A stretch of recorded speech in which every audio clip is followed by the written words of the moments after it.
जय हिंद students, welcome to study for civil services. कैसे हैं आप सभी लोग? उम्मीद करता हूँ सभी बहुत ही बढ़िया होंगे। सो गाइज, आज है 4 जून 2025 और आज के करंट अफेयर्स को हम लोग कवर करने वाले हैं। आप में से जो भी स्टूडेंट्स यूपीपीसीएस, यूपीएससी, बीपीएससी या किसी भी स्टेट पीएससी की तैयारी कर रहे हैं, तो लेक्चर को एंड तक जरूर देखिएगा, क्योंकि यहाँ पर वो सभी न्यूज हम लोग कवर करते हैं जो आपके एग्जामिनेशन के लिए इंपॉर्टेंट होती हैं। तो ये है गाइस ज्ञान सर, और ज्ञान सर का स्पेशल पेड बैच आप लोगों के लिए अवेलेबल है।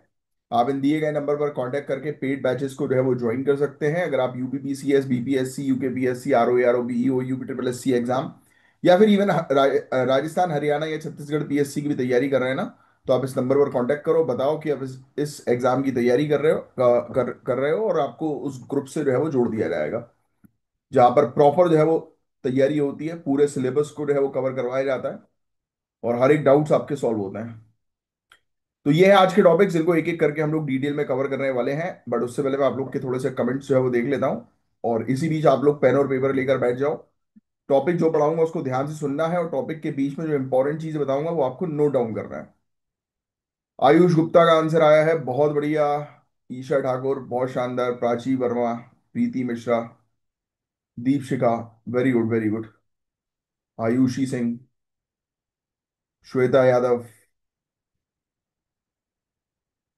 निधि, बहुत बढ़िया। निधि आंसर्स भी देना शुरू करो, चलिए। पायल भारती, बहुत बढ़िया।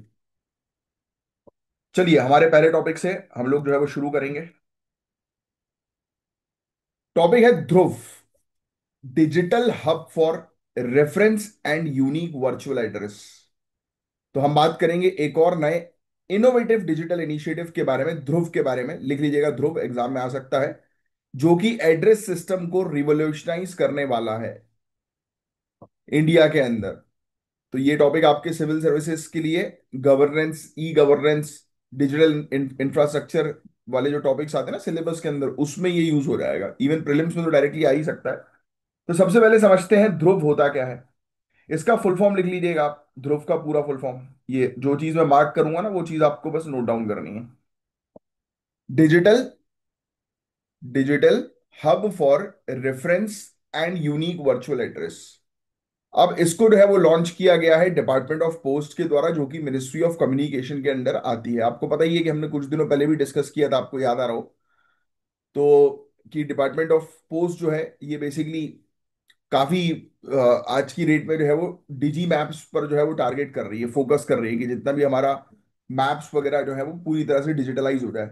वो अपन ने डिस्कस किया था ना कि पिन कोड, जो हम लोग को एड्रेस जो है वो देखने को होता है, किसी को हम एड्रेस देते हैं तो हम अपना पिन कोड प्रोवाइड कराते हैं।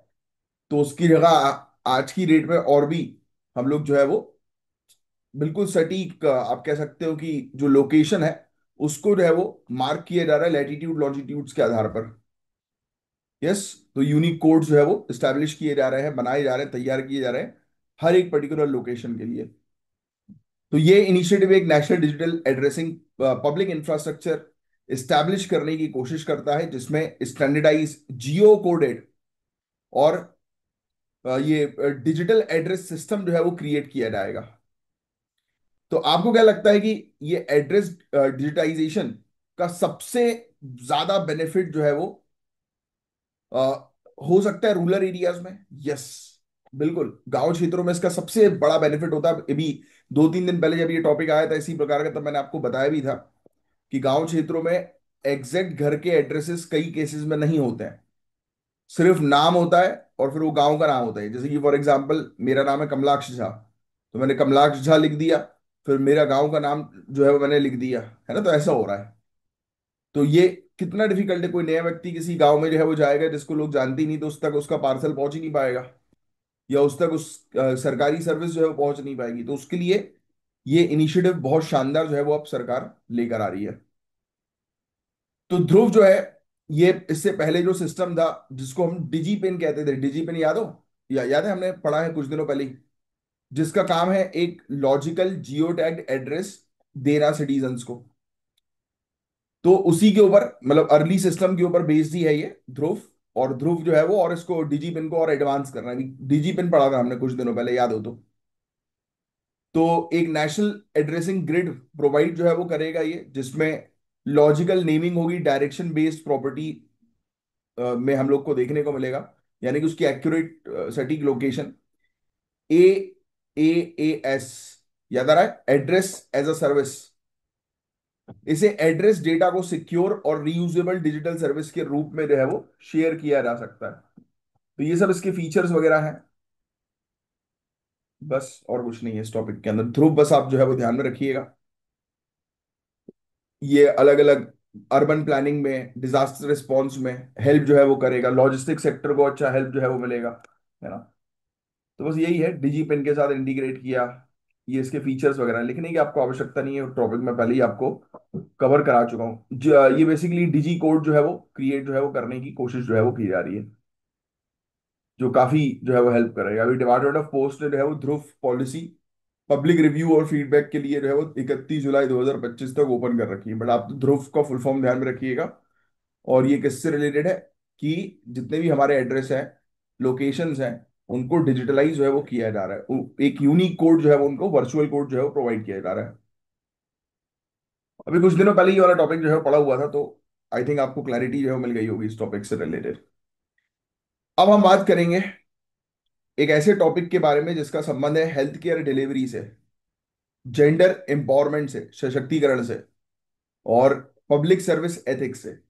तो हम बात करेंगे नेशनल फ्लोरेंस नाइटेंगल अवार्ड 2025। ये लिख लीजिएगा, नेशनल फ्लोरेंस नाइटेंगल अवार्ड 2025। तो सबसे पहले समझते हैं कि अवार्ड क्या है और किस लिए दिया जाता है। पहले तो ये समझना आपको जो है वो जरूरी है अवार्ड के बारे में।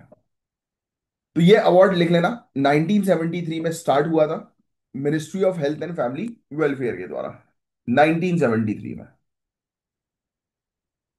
और किसकी मेमोरी में? फ्लोरेंस नाइटेंगल की मेमोरी में, जो मॉडर्न नर्सिंग की फाउंडर के रूप में जानी जाती हैं। याद रखिएगा, फ्लोरेंस नाइटेंगल जो मॉडर्न नर्सिंग की फाउंडर मानी जाती हैं। तो बेसिकली इन्हीं की मेमोरी में जो है ये अवार्ड शुरू किया गया।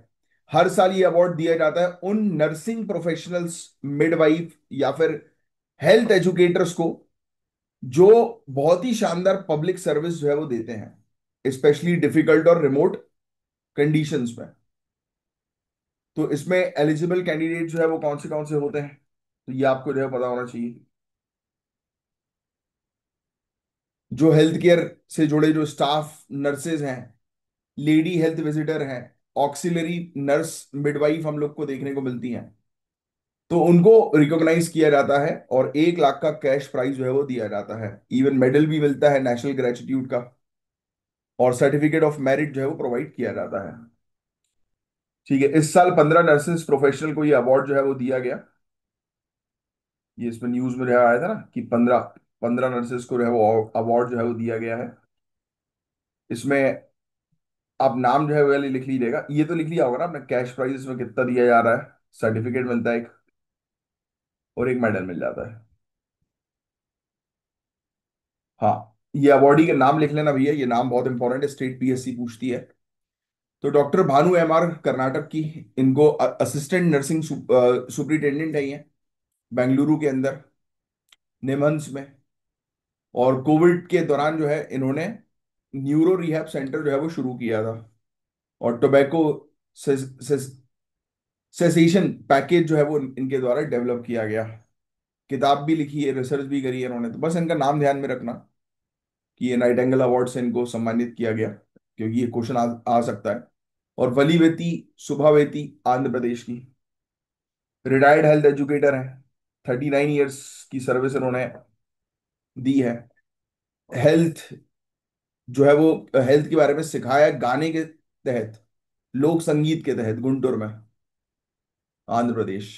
और बेस्ट हेल्थ एजुकेटर के तौर पर इनको रिकॉग्नाइज किया जाता है। ऐसी एक और है ये पर्सनालिटी, के आलमे आलमेलू, मंग्यार करासी, तमिलनाडु की, नर्सिंग ऑफिसर है। इन्होंने ऑर्थोपेडिक ओडी ओटी जो है वो सेटअप किया था, और ट्राइबल नीलगिरीज के साथ जो है वो काम कर रहे हैं, मतलब उस क्षेत्र में। फिर पुडुचेरी, पुडुचेरी की L S Manimozhi, national programme for control of blindness पर इन्होंने काम किया। साइक्लोन की और एक्सट्रीम कंडीशन में उन्होंने अपनी सर्विस दी। दिल्ली की डिम्पल अरोड़ा, ये सीनियर नर्सिंग ऑफिसर हैं आरएमएल हॉस्पिटल में। ठीक है। लेह की फ्लड, H1N1, स्वाइन फ्लू, इन सब में वॉलंटियर किया इन्होंने। Major general Sheena PD, Delhi की एडिशनल डीजी हैं मिलिट्री की, इनसे रिलेटेड तो क्वेश्चन आ भी सकता है। तो ये एडिशनल डीजी हैं मिलिट्री नर्सिंग सर्विसेज के अंदर, 39 ईयर्स सर्विस को इन्होंने अपनी दी है ऑन्कोलॉजी और स्टोमा केयर में। तो ये पर्सनालिटीज के नाम स्टेट पीएससी जो है वो पूछ लेती है। और भी अलग अलग लोगों को जो है वो अवार्ड्स हैं वो मिलेंगे, इंपॉर्टेंट पर्सनालिटीज हैं जिनका जिक्र हुआ है, तो आप थोड़ा सा ध्यान में रखिएगा। तो ये अवार्ड सिर्फ सम्मान नहीं होता गाइस, बल्कि एक पॉलिसी सिग्नल भी है कि नर्सिंग प्रोफेशनल्स को और सशक्त किया जा रहा है। तो रीसेंट रिफॉर्म्स जो है वो क्या है, तो national nursing and midwifery commission act पास हुआ था कि एजुकेशन और लाइसेंसिंग को वो करने के लिए। ठीक है।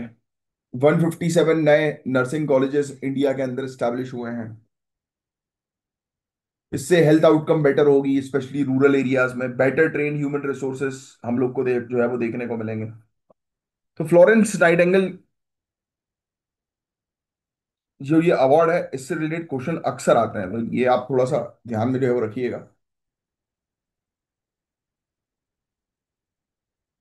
अब बात करने जा रहे हैं हम एक ऐसे टॉपिक की जो बड़ा ही इंपॉर्टेंट है इकोनॉमिक्स के पॉइंट ऑफ व्यू से। तो सबसे पहले समझते हैं प्रोविजनल जीडीपी का मतलब क्या होता है, तब ये टॉपिक आपको आगे अच्छे से समझ में आएगा। तो ये समझो प्रोविजनल जीडीपी। सबसे पहले ये चीज लिख लो, तो ये एस्टीमेट फाइनेंशियल ईयर के एंड में आता है। कब आता है? जब फाइनेंशियल ईयर खत्म हो रहा होता है उस समय आता है, जिसमें साल के सारे 4 क्वार्टर्स का डेटा इंक्लूड होता है। जीडीपी रिवीजन के स्टेप्स होते हैं। पहला एडवांस एस्टीमेट जनवरी में, दूसरा एडवांस एस्टीमेट फरवरी में, और फिर प्रोविजनल एस्टीमेट मई में आता है, और फाइनल एस्टीमेट आता है अगले 2 सालों में। तो ministry of statistics and programme implementation ये डेटा जो है वो रिलीज करती है, और इसमें काफी सारी चीजों को ये ध्यान रखती है, जैसे index of industrial production, crop का आउटपुट कितना है, फ्रेट का डेटा उसमें पूरा रहता है ना, टैक्स रेवेन्यू कितना कलेक्ट हुआ, ये पूरी चीज जो है वो इसके अंदर शामिल रहती है। तो आप तो ध्यान में रखिएगा, जो मैंने भी आपको जो है बताया कि जब जीडीपी को रिवाइज जब किया जाता है, रिवाइज इन द सेंस समझ रहे हो, जब हम क्या कर रहे हैं, जीडीपी को चेक कर रहे हैं, रिव्यू कर रहे हैं, ये सब चीज सही अकॉर्डिंग है कि नहीं, तो वो 4 बार किया जाता है, जनवरी फरवरी मई में, और फिर उसका नेक्स्ट जो किया जाता है वो अगले 2 साल में किया जाता है, या हर 2 साल आप कह सकते हो, एक वो भी रहता है फर्स्ट और फाइनल रिवाइज एस्टीमेट। अब थोड़ी सी हाईलाइट देखते हैं हम लोग, कुछ ये परसेंटेज वगैरह याद रखने की आपको आवश्यकता नहीं है। रियल जीडीपी 6.5% से ग्रो कर गई 187.97 lakh crore. Nominal GDP grow कर गई 9.8% से 330.68 लाख करोड़। Q4 में रियल जीडीपी ग्रोथ हुई है 7.4%, और नॉमिनल में 10.8%। बट इंपॉर्टेंट पॉइंट ये है कि नॉमिनल ग्रोथ जो है वो थर्ड स्लोएस्ट रही है सिंस 2014। ठीक है, तो ये आपको, अब आपको मेरे ख्याल से ये समझ में आ गया होगा कि ये क्या है। कुछ प्रोविजनल जीडीपी मतलब कुछ भी नहीं, ये हम लोग को जो है वो देखने को मिलता है कि एस्टिमेशन जो है वो होते हैं, जिसके अंदर पूरा डेटा जो है वो रहता है, और ये फाइनेंशियल ईयर के एंड में जो है वो रिलीज किया जाता है। ठीक है। अब कंस्ट्रक्शन में कितना पैसा लगा, कहाँ कितना पैसा लगा, तो ये सब चीज आपको ध्यान में रखने की आवश्यकता नहीं है। मैन्युफैक्चरिंग वाला सेक्टर ये सब लिखा हुआ है ना, तो ये आंकड़े अपने लिए काम के नहीं है। ठीक है। ग्लोबल स्लोडाउन के बावजूद इंडिया जो है वो one of the fastest growing economy रहा। मैंने भी कुछ दिनों पहले आपको एक टॉपिक जो है पढ़ाया था, आप मुझे कमेंट बॉक्स में लिख कर बताएं कि टॉप 5 कंट्रीज जो है, राइट, उसमें इंडिया का नाम है क्या इकोनॉमी वाइज, और अगर है तो इंडिया कौन सी पोजीशन में है। अभी रिसेंटली इंडिया ने जो है वो किस कंट्री को बाईपास करके अपनी पोजीशन बढ़ा दी, तो वो भी चीज कमेंट बॉक्स पे लिख कर बताएंगे आप। ठीक है। बस और कुछ नहीं है इस पर्टिकुलर टॉपिक के अंदर, ये आंकड़े वगैरह आपको याद रखने की आवश्यकता नहीं है। लैंडस्लाइड रिस्क मैनेजमेंट इंडिया के अंदर, तो ये भी बड़ा इंपॉर्टेंट टॉपिक है।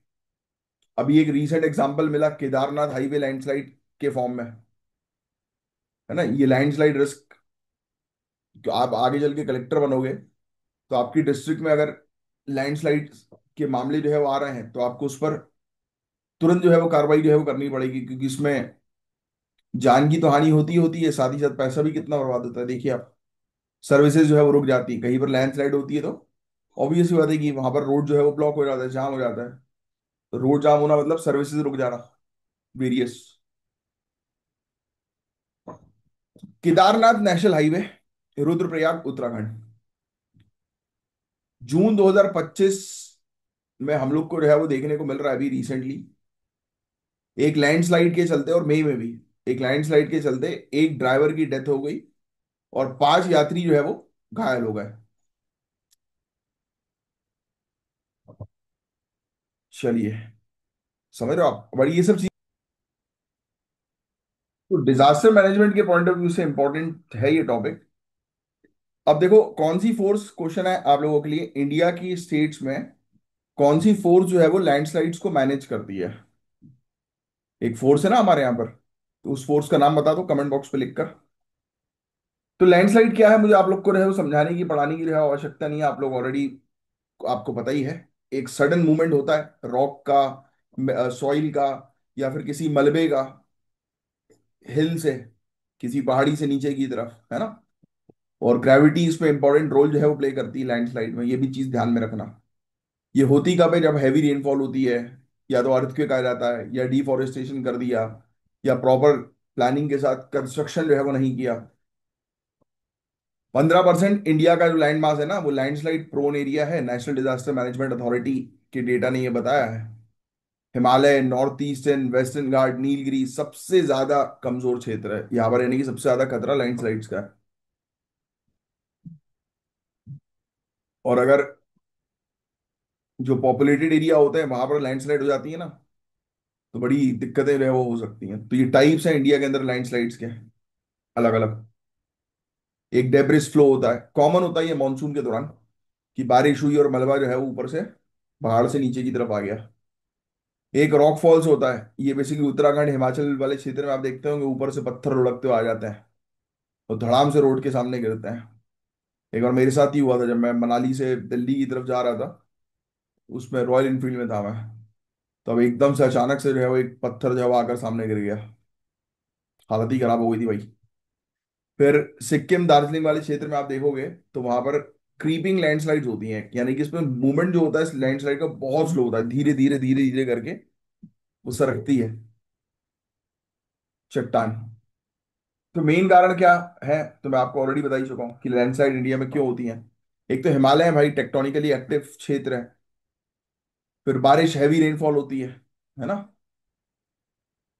पित्तौरगढ़, चमोली, इन क्षेत्रों में सेस्मिक एक्टिविटीज मिट्टी को जो है वो वीक कर देती है, यानी कि यही अर्थक्वेक वाली एक्टिविटी। फिर डिफॉरेस्टेशन हो रहा है, अर्बनाइजेशन हो रहा है, शहरीकरण हम लोग कर रहे हैं। कंस्ट्रक्शन जो है वो प्रॉपर प्लानिंग के साथ करते नहीं है। केदारनाथ रूट पर रोड ब्लास्टिंग होती है। तो ये सब कारण बन जाते हैं। फिर इसके इम्पैक्ट जो है वो हम लोग को क्या देखने को मिल रहा है, शॉर्ट टर्म इम्पैक्ट। लोगों की डेथ होती है, इंजर्ड हो जाते हैं लोग, रोड ब्रिज कम्युनिकेशन डैमेज हो जाता है, दूर दराज का एरिया जो है वो अलग हो जाता है, कुछ समय तक वहां पर सर्विसेज नहीं मिल पाती। ये शॉर्ट टर्म नुकसान है।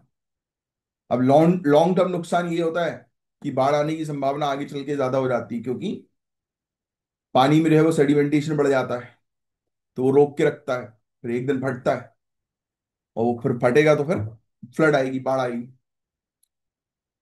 ठीक है, हाइड्रो पावर को रिड्यूस कर देता है ये, क्योंकि वहां पर पानी के फ्लो को जो है वो डिस्टर्ब कर रहा है ना ये मलबा।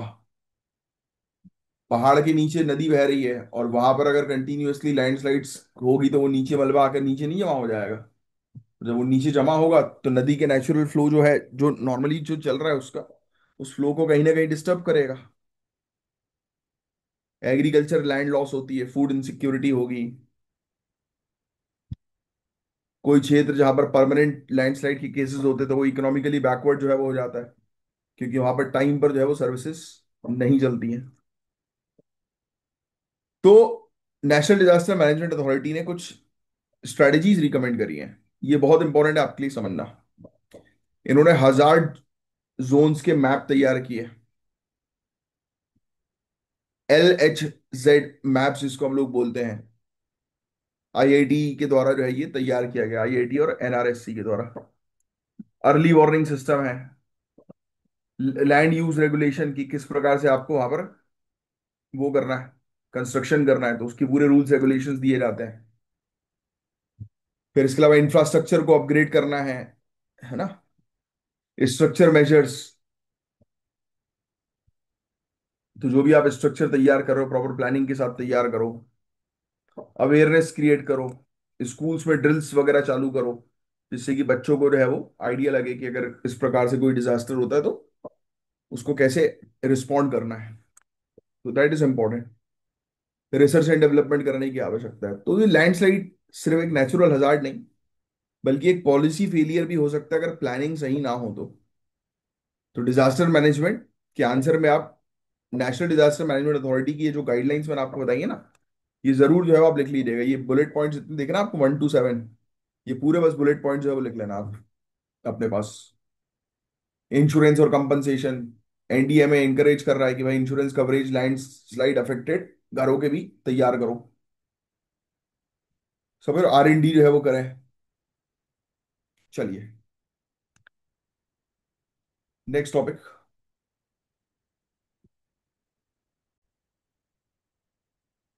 अब सुनिए बहुत ध्यान से। हम एक इंटरनेशनल एनवायरमेंटल मुद्दे पर बात करने वाले हैं जो क्लाइमेट चेंज के रियल और अलार्मिंग इम्पैक्ट को दिखाता है। ये बड़ा ही इंपॉर्टेंट टॉपिक है गाइस, और इससे रिलेटेड 99 नहीं 100% क्वेश्चन एग्जाम में आएगा। इंटरनेशनल ग्लेशियर प्रिजर्वेशन कॉन्फ्रेंस 2025 कहां पर हुई? तो तजिकिस्तान में जो है ये कॉन्फ्रेंस हुई है। ये चीज जो है वो आप, बहुत इंपॉर्टेंट है, मेंशन करिएगा। दुशानबे, तजिकिस्तान, यहां पर जो है वो ये कॉन्फ्रेंस हम लोग को देखने को मिल रही है। लिख लो, वेरी वेरी इंपॉर्टेंट। तो दुशानबे तजिकिस्तान में ये ऑर्गेनाइज हुई, ये कॉन्फ्रेंस कंडक्ट हुई। और international year of glacier preservation, जिसको यूनाइटेड नेशंस के द्वारा डिक्लेयर किया गया है, उस चीज को मार्क किया गया है। मतलब ये जो साल है उसमें हमें ग्लेशियर्स को प्रोटेक्ट करना है। फोकस ग्लेशियर्स, क्योंकि ग्लेशियर्स मेल्ट हो रहे हैं ना, और ग्लेशियर मेल्ट होंगे तो उसका आपको पता ही है इम्पैक्ट। सी लेवल जो है वो राइज होगा, और सी लेवल के राइज होने से बहुत सारी प्रॉब्लम्स जो है वो आएंगी, और जो देखने को मिल ही रही है प्रॉब्लम्स। पूरे दुनिया भर के leaders, scientists, multilateral organisation, civil society groups यहाँ पर शामिल थे। मेन ऑब्जेक्टिव है ग्लेशियर को पिघलने से रोकने के लिए स्ट्रेटेजिक इन्वेस्टमेंट करना, और इस प्रकार का शासन लेकर आना जो इस जलवायु को, क्लाइमेट को जो है वो बेटर बनाने पर फोकस करे, और इसके नुकसान को जो है वो रोके। तो 75% भाई फ्रेश वाटर जो है वो ग्लेशियर्स में स्टोर है, 70 to 75%। आपको पता ही है ऑलरेडी। जो पीने के पानी के लिए इंपॉर्टेंट है, इरिगेशन के लिए, हाइड्रो पावर के लिए, है ना। 1975 से लेकर अब तक 9,000 बिलियन टन से ज्यादा आइस मेल्ट हो चुकी है। 2022 से 2024 के बीच में हिस्ट्री के सबसे तेजी से ग्लेशियर पिघलना ऑब्जर्व किया गया है। 22 से 24 में सबसे तेजी से ग्लेशियर्स पिघले हैं, सबसे तेजी से। फिर इसके अलावा हिमालयन ग्लेशियर जैसे गंगोत्री, ये भी बहुत तेजी से जो है वो मेल्ट कर रही हैं, जो अफेक्ट करती है नॉर्थ इंडियन रिवर्स को। सी लेवल बढ़ता है। मुंबई, कोलकाता, ढाका ऐसे क्षेत्र जो है वो उसमें है, अ, डूबने के रिस्क में, है ना। तो ये सब चीजें तो आप जानते ही हैं। ठीक है। फोकस एरिया कॉन्फ्रेंस का यही था कि ग्लेशियर डिपेंडेंट रीजन्स जो है उनको प्रोटेक्ट करना है। स्ट्रैटेजिक क्लाइमेट इन्वेस्टमेंट जो है वो करना है। हमेशा आप जितनी भी इस प्रकार की मीटिंग देखेंगे, इन्वेस्टमेंट की बात होगी। नेशनली डिटरमाइंड कंट्रीब्यूशन, ये पहले इंटेंडेड नेशनली डिटरमाइंड कंट्रीब्यूशन इसको बोलते थे। कंट्रीज बताती है ना कि अपने अपने चीजों के बारे में कि उन्होंने क्लाइमेट को बचाने के लिए क्या क्या एक्शंस जो है वो लिए हैं। तो वो चीज है। हिमालयन ग्लेशियर्स यमुना, गंगा, ब्रह्मपुत्र नदी को फीड करती हैं। ये बात आप जानते ही हैं। Agriculture, hydro power, drinking water, इन सब चीजों पर अफेक्ट जो है वो पड़ता है। तो इस इंटरनेशनल कॉन्फ्रेंस का बेसिकली फोकस ये था पूरे दुनिया भर में अवेयरनेस क्रिएट करना, कि कंट्रीज एक्शंस लें, सब लोग मिलकर जो है वो ग्लेशियर्स को प्रोटेक्ट करने पर टारगेट करें। That's it. इस टॉपिक में जो है वो और कुछ नहीं है। बस ये चीज आपको थोड़ी सी पता होनी चाहिए। और मेन ये कॉन्फ्रेंस जो है वो कहाँ पर हुई उसका एक आइडिया होना चाहिए, और यूनाइटेड नेशन ने इस साल को जो है वो क्या डिक्लेयर किया है वो आपको पता होना चाहिए। और फिर ब्राजील के अंदर कॉन्फ्रेंस ऑफ पार्टी 30 जो है वो होने वाली है। यूनाइटेड नेशन ओशियन कॉन्फ्रेंस देखने को मिलने वाली है। वाटर कॉन्फ्रेंस 2026 में देखने को मिलने वाली है ना। तो ये सब कुछ इंपॉर्टेंट कॉन्फ्रेंस आने वाले समय में आने वाली हैं, जो काफी ज्यादा इंपॉर्टेंट है आपके एग्जामिनेशन के परस्पेक्टिव से, क्योंकि क्लाइमेट चेंज से जुड़ी ये चीजें हैं और ये 100% एग्जामिनेशन में आएंगी।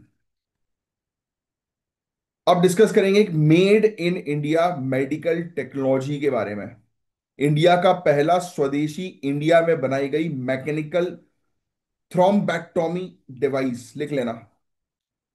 इंडिया में पहली बार जो है वो डेवलप की गई मैकेनिकल थ्रोम्बेक्टोमी डिवाइस। क्या है ये, आइए समझेंगे हम। इसमें इशेमिक स्ट्रोक जो होता है, सीवियर इशेमिक स्ट्रोक, उसको जो है वो ट्रीट करने के लिए ये डिवाइस हम लोग को जो है वो देखने को मिल रही है।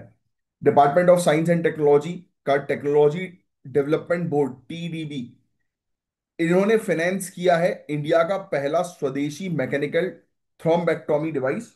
ये भी लिख लेना, इसके पीछे कौन है। अब सीवियर इशेमिक स्ट्रोक जो होता है उसके ट्रीटमेंट में ये हेल्प करता है, जहां पर ब्लड क्लॉट जो है वो ब्लॉक कर देता है ब्रेन के ब्लड सप्लाई को, समझ रहे हो। ब्लड क्लॉटिंग हो जाती है ना, ब्लड क्लॉटिंग के कारण जो है वो ब्रेन पर ब्लड का सप्लाई जो है वो बंद हो गया, मतलब सीधा ये स्ट्रोक है, इंसान की डेथ होगी या कोमा में जाएगा। तो ये डिवाइस बनाया गया है S3V vascular technology limited Mysuru के द्वारा। ये भी लिख लेना, कभी कभी इससे रिलेटेड क्वेश्चन जो है वो आ सकते हैं कंपनी वगैरह से रिलेटेड, स्टेट पीएससी में। इन्होंने पूरी तरह से फुल्ली इंटीग्रेट किया न्यूरो इंटरवेंशन मैन्युफैक्चरिंग फैसिलिटी को स्टैब्लिश किया। इसका मतलब ये हुआ कि इंडिया में ही एडवांस्ड स्ट्रोक केयर डिवाइस बनेंगे, और हम इंपोर्टेड टूल्स पर डिपेंडेंट अब नहीं रहने वाले हैं। तो पहली बार एक देसी कंपनी ने पूरा टूल किट जो है वो डिजाइन किया है। अब इस टूल किट पे जो है वो क्या क्या चीजें हैं वो सब चीजें आपको ध्यान में रखने की जरूरत नहीं है। जैसे कि माइक्रो कैथेटर्स, फिर एस्पिरेशन कैथेटर्स, फिर गाइड वायर, स्टेंट रिट्राइवर्स जो क्लॉट को फिजिकली रिमूव करता है। तो काफी सारी चीजें हैं इसमें। क्लॉट रिट्राइवर का head design, brain over coil, catheter structure, advance process technology, सटीक सटीक चीजों मतलब सटीक ट्रीटमेंट करने के लिए, और उसके लिए प्रॉपर इलाज, वो ये बोलते हैं ना अपन, सेफ्टी के लिए। तो ये सब जो है वो हमारे रिसर्च एंड डेवलपमेंट का प्रूफ है।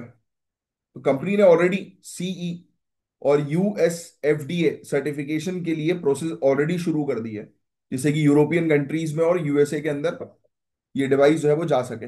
Asia, Latin America, Europe, USA, यहाँ पर ये डिवाइस जो है वो एक्सपोर्ट की जा सके फ्यूचर में, उसकी प्रोसेस ऑलरेडी अब शुरू हो गई है। तो अब इंपोर्ट के ऊपर हम डिपेंडेंट नहीं रहेंगे।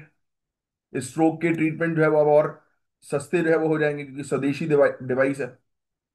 मेडिकल रिसर्च एंड डेवलपमेंट इससे बूस्ट होगा, हेल्थ इंफ्रास्ट्रक्चर इससे मजबूत बनेगा। तो बहुत ही शानदार चीज है ये सिर्फ एक मेडिकल डिवाइस नहीं, एक साइंटिफिक माइलस्टोन है गाइस, जिसमें आत्मनिर्भर Bharat, health security, technological pride, सब कुछ इसमें शामिल है। तो बहुत बेहतरीन चीज है ये, जो चीज मैंने आपको बताई। देखो, एक हम लोग मेडिटेक इकोसिस्टम तैयार कर रहे हैं इंडिया के अंदर, ठीक है। एक थर्मल पावर प्रोजेक्ट की यहाँ पर जो है वो बात हो रही है। ये फैक्चुअल इंफॉर्मेशन है जो आपको पता होना चाहिए। Ghatampur, Ghatampur thermal power project. तो प्रोजेक्ट जो है वो जॉइंट वेंचर है एनएलसी इंडिया लिमिटेड और यूपी आरवीयूएनएल, जो कि नवेली उत्तर प्रदेश पावर लिमिटेड बना रही है।